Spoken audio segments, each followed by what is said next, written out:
Well, hello and welcome to all of our Gold delegates from around the world. I'm Fiona Langsharp, IBCLC Director of Communications and MC here at Gold Learning.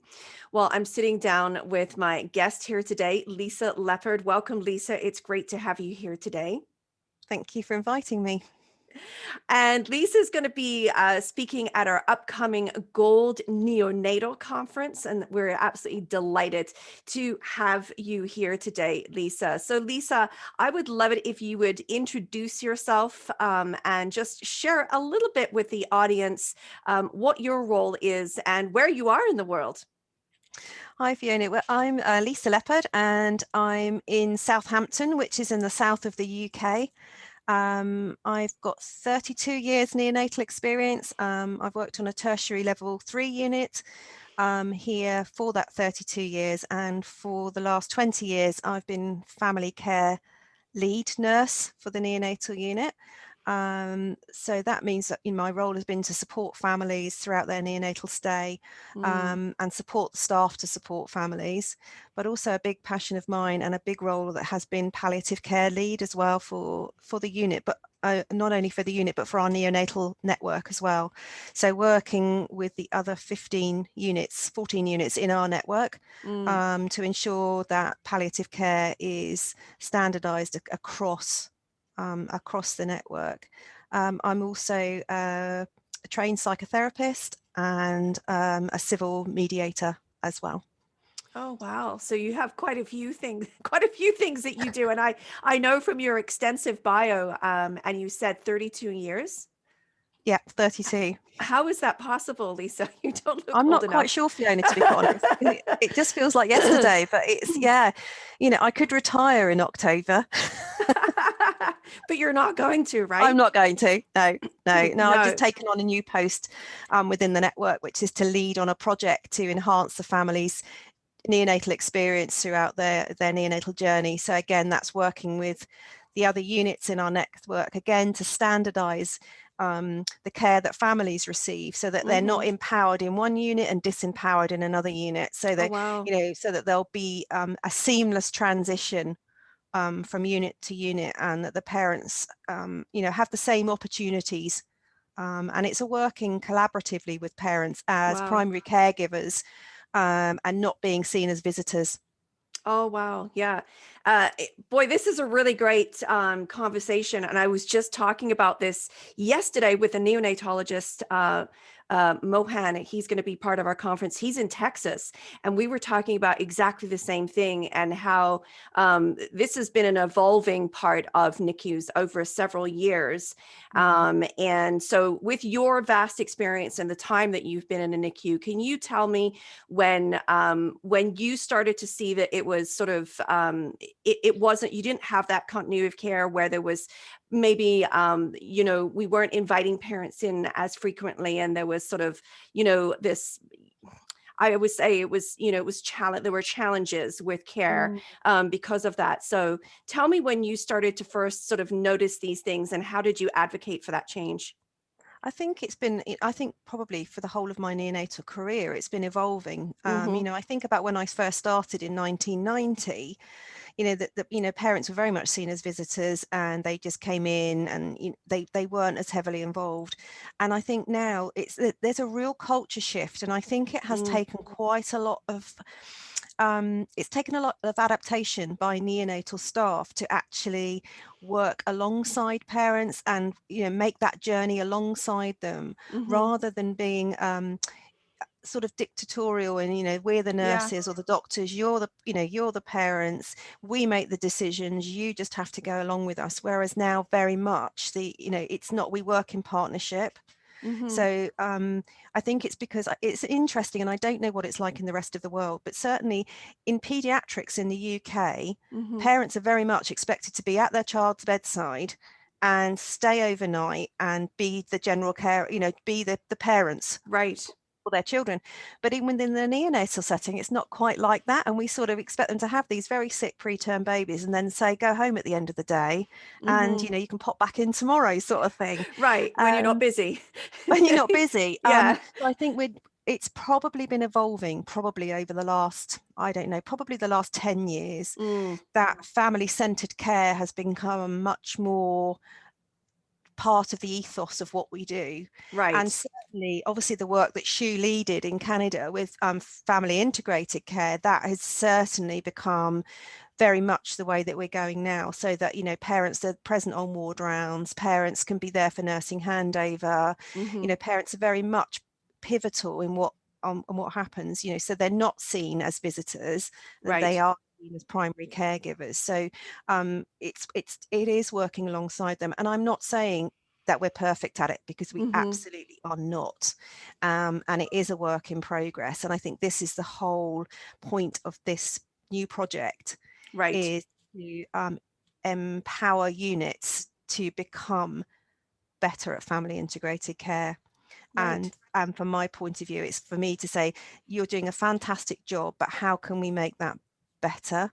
Right. And so we become used, you know, it becomes part of our everyday life that parents will be, you know, will be there. We're not set up like the Canadian units are, where there's a bed at every cot side. Right. Um, um, but that's what we'd like to be heading towards. You know, that's going to be a massive sea change, because many of our neonatal units are just not set up Right. for that. Yeah. So Ooh, I've got so many burning questions for you, Lisa. Okay, let's start with the why. So why do this? I mean, and and maybe there's some. Tell me, is there research behind it? Does it improve outcomes? Because there might be some people listening in going, we're in the same position. We're not set up to do this. A lot of parents can't even attend. They have other children at home. So why bother? Why do this? because there is a huge raft of research out there that proves that it does enhance neurological development, attachment, bonding, feeding, both ways. So it's much better for the baby, but it's also much better for the parents. And I think the research is definitely showing that the more involved the parents are as parents, then the less likely they are to have attachment issues when they go home with their babies. And certainly, I think we're looking a lot more working with psychological support as well, really making our psychological support within neonatal units far more robust, so that we're not seeing parents sort of 6 to 8 months after their discharge with their baby suffering from post-traumatic stress disorder. Right. Yeah. So it's all encompassing, it's about looking after their mental health, their physical health, but that is all encompassing with the care of their baby, because we know that if they have skin to skin, then their attachment is so much more, is much better than it would be if we were just sort of letting them sit by an incubator and just Right. looking at the baby. Yeah. No, So absolutely. it's vital. It is I vital. Yeah, I mean, I'm smiling because I'm thinking you're talking like this global, community essence. Like when we invest early on, we are improving the outcomes, not in the short term, but in the long term, and not Absolutely. just with the infant, but with the entire family unit, which impacts our communities, right? Absolutely. I mean, it's phenomenal that we've got to this point, that we recognize it. Now the implementation needs to take effect, and we need to improve those things everywhere. Yeah, absolutely. And and that is not something that's going to happen overnight. That is going to be, it's a massive communication and culture change. Right. And I think, we're going to have to work very closely with people, work alongside teams. It's about being able to step into the shoes of the parents. Mm, And I'm very much, an advocate for that. What did you feel like when you first worked on a neonatal unit and you had to put your hands through porthole doors to try and look mm, after a baby? Can you remember how scared you were? And they'll go, oh yeah. And I go, well, you think of a parent and then quadruple that feeling, because you're right. emotionally attached to the little person that's actually in the incubator, and this isn't the Mm, baby that you'd envisaged having. no. So just take yourself back and put yourself in the shoes of the families you're working with. Just remember what that feeling was like. Wow, that's incredible. Well, I feel like I want to follow you. I know this project's got 5 years behind it right now, and hopefully it will continue on beyond that. But I'm really delighted for you. I know that this is a new position for you, and you're ready and willing to take it on and bear witness to all of those changes over the next few years. Let's talk quickly about your topic that you're going to be sharing on. And this too, for me, is such an important topic: the role of the nurse in the end of life decision making process. Now, Lisa, tell me why this topic, you wanted to share about this, and what is the significance for this right now in your life? I think it's, it's vital. The nurse is vital when we're moving towards end of life care for a Hmm. family. The nurses are the ones at the bedside that spend the majority of the time with the family. So they get to know the family really well.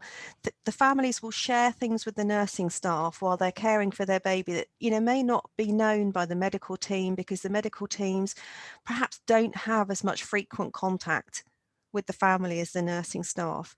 So I think he would be able to advocate for that Mm, family through that very difficult decision-making process. So it's absolutely vital that if any multidisciplinary team are meeting to talk about future care of a baby, that the nurse absolutely has to be part of that decision-making process. She cannot be left out, right. because they will be missing vital information about that family's thoughts and feelings, where that family may well be, because she's more often or he or she, because there's Hmm. guys as well, isn't there? Yeah. Yeah. They may well be the constant in that family's life, where sometimes the medical team aren't always the Mm, constant. So she or he is absolutely vital. And wow. I'm Yeah. passionate about it. I just, I know. multidisciplinary team meetings around end of life care should not be happening without one of the nursing members of team being, Of course. team, or the allied health professionals as well, because, Yeah. sometimes the other allied health professionals will have had quite a lot of input with the family as well. So Yeah. those meetings should not be a medically based discussion. No. And I couldn't agree with you more, being an allied professional myself. So I know the importance and the significance of that relationship building, and the needs of the wants of the family members. But yes, it only totally makes sense. So again, a little bit of a cultural shift and a determination of what's best for Mm, the families, especially, in this palliative situation as well. absolutely. Yeah.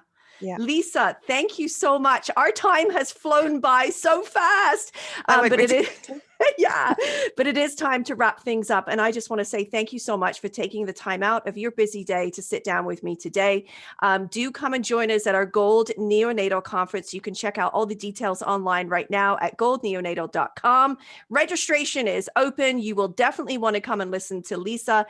She's going to be live with us as well. So you can come and listen to the live conversation, get involved and engage in the chat as well with her. But she'll also be available through the recording and, of course, the forums that are exclusively for our delegates, where you can share what's happening in your neonatal units, some of your experiences, because I know that this type of work now expands right around the world, and we want to make sure that we're all doing our best for our units. Thank you so much, Lisa. It's been great having you here today.